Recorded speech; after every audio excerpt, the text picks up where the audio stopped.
തറാബി നിസ്കാരവും കഴിഞ്ഞ് ഞങ്ങളെ യാത്ര തുടങ്ങിയത് നേരെ നമ്മുടെ മേപ്പയിലേക്കായിരുന്നു. അവിടെ നിന്നായിരുന്നു ഞങ്ങൾ ഈ കാഴ്ചകൾ കണ്ടത്. പിന്നീട് ഒന്നും നോക്കാതെ ഞങ്ങൾ മുന്നോട്ടേക്ക് തന്നെ പോയി. റമളാൻ നൈറ്റ് മഹോത്സവം എന്ന് പറയുന്ന ഈയൊരു പരിപാടിയിൽ പങ്കെടുക്കാൻ ഞങ്ങൾക്ക് കഴിഞ്ഞു. അവിടെ എത്തിയപ്പോൾ വളരെയധികം ജനക്കൂട്ടം ഉണ്ടായിരുന്നു. പലരുടെ കയ്യിലും ഗ്ലാസും കാര്യങ്ങളും എല്ലാം. അപ്പോഴാണ് ഞങ്ങൾ കുലുക്കി കുടിക്കാനുള്ള തീരുമാനമെടുത്തത്. ആ കുലുക്കി ഞങ്ങൾ വാങ്ങി ഞങ്ങൾ രണ്ടുപേരും കുടിക്കുകയായിരുന്നു. പിന്നീട് മുന്നോട്ടേക്ക് പോയപ്പോഴായിരുന്നു കൈതച്ചക്കയും മാങ്ങയെല്ലാം മുളക് വിരട്ടി വെച്ചിരുന്നു. പിന്നീട് ഉപ്പിലിട്ട പല സാധനങ്ങളും ഞങ്ങൾ കണ്ടു. അങ്ങനെ അതും കൂടിയും വാങ്ങി കഴിക്കുന്ന സമയത്തായിരുന്നു ഞങ്ങൾ അത് കേട്ടത്. ഇവനെ കണ്ടത്. ആ മാങ്ങ തിന്നുന്ന ആ റിസ്ക് എടുക്കുന്ന നമ്മുടെ കമ്പനിക്കാരനെ കണ്ടപ്പോൾ എനിക്ക് അതിശയം തോന്നി. ഒരു മിഷീൻ കല്ല് പോലും പൊക്കാൻ അവന് സാധ്യതയില്ല. പക്ഷേ മാങ്ങ എത്ര വേണമെങ്കിലും തിന്നുമെന്ന് പറഞ്ഞ എൻ്റെ ഫ്രണ്ട്.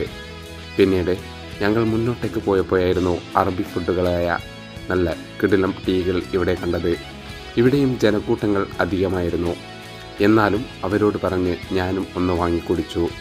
കുടിച്ച ഉടനെ തന്നെ എൻ്റെ നെഞ്ഞി പൊട്ടുകയായിരുന്നു ചെയ്തത്.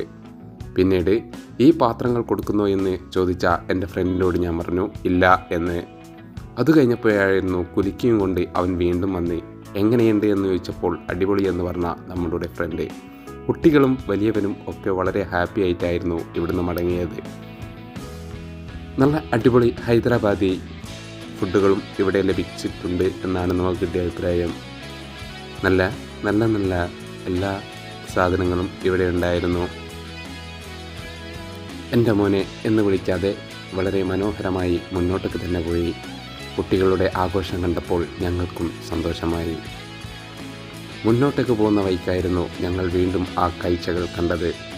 കണ്ട കാഴ്ചകൾ ഒരു വല്ലാത്ത കാഴ്ചയായിരുന്നു. ഐസ്ക്രീമിന് ചോദിച്ചപ്പോൾ വേണമെങ്കിൽ അപ്പുറത്തുനിന്ന് വാങ്ങിക്കോ എന്ന് പറഞ്ഞു. കളിപ്പാട്ടങ്ങൾ ഒട്ടനവധി. എന്ത് പറഞ്ഞാലും എന്തും തരാവുന്നത് ഇവരായിരുന്നു. ഇളക്കിക്കൊണ്ടിരിക്കുന്ന ഇവനെ കണ്ടപ്പോൾ ഞാൻ മുന്നോട്ടേക്ക് പോയി. പല തരത്തിലുള്ള ഫോൺ കോളുകളും നമുക്ക് അവിടുന്ന് വന്നിരുന്നു. അതൊന്നും ശ്രദ്ധിക്കാതെ മുന്നോട്ടേക്ക് തന്നെ പോവുകയായിരുന്നു. ലൊക്കേഷൻ നമ്മുടെ മേപ്പയൂര് കൊയിലാണ്ടിയിലേക്ക് പോകുന്ന വഴിക്കായിരുന്നു. ചിക്കൻ പൊരിച്ചത് മനോഹരമായി ഞാൻ കഴിക്കാൻ തുടങ്ങി. അതിനുശേഷം ഞങ്ങളൊരു വീഡിയോ എടുക്കുകയായിരുന്നു. ഉപകാരമുണ്ടാവും എന്ന് അറിയില്ല, എന്നാലും എടുത്തതായിരുന്നു. സ്വന്തം ചിക്കന് കാവൽ നിൽക്കുന്ന ഒരാളെ കണ്ടു. അതിന് ചൂടെടുത്തിട്ട എന്ന് തോന്നുന്നു. നന്നായിട്ട് വീശി കൊടുക്കുന്നുണ്ട്. പിന്നീട് ഞാൻ ഒന്നും പറഞ്ഞില്ല. സൂപ്പും കഞ്ഞിയും എല്ലാം ഉണ്ടായിരുന്നു. ഞാൻ കഞ്ഞിയാണ് വാങ്ങിയത്. കാരണം ഞാൻ കഞ്ഞിയാണെന്ന് എൻ്റെ കൂടെ വന്നവർ പറഞ്ഞു. പിന്നീട് കല്ലുമക്കായി നല്ല അടിപൊളി ഫ്രൈ ഉണ്ടായിരുന്നു, പൊരിച്ചതുണ്ടായിരുന്നു. കഞ്ഞിയോട് കൂട്ടാൻ വളരെ മനോഹരമായ സാധനമായിരുന്നു അത്. ഇത്രയും കാഴ്ചകളൊക്കെ കണ്ട് ഞങ്ങൾ മടങ്ങുകയായിരുന്നു ചെയ്തത്. അപ്പോൾ വീഡിയോ ഇഷ്ടപ്പെട്ടാൽ നിങ്ങൾ സബ്സ്ക്രൈബ് ചെയ്യാൻ മറക്കാതിരിക്കുക.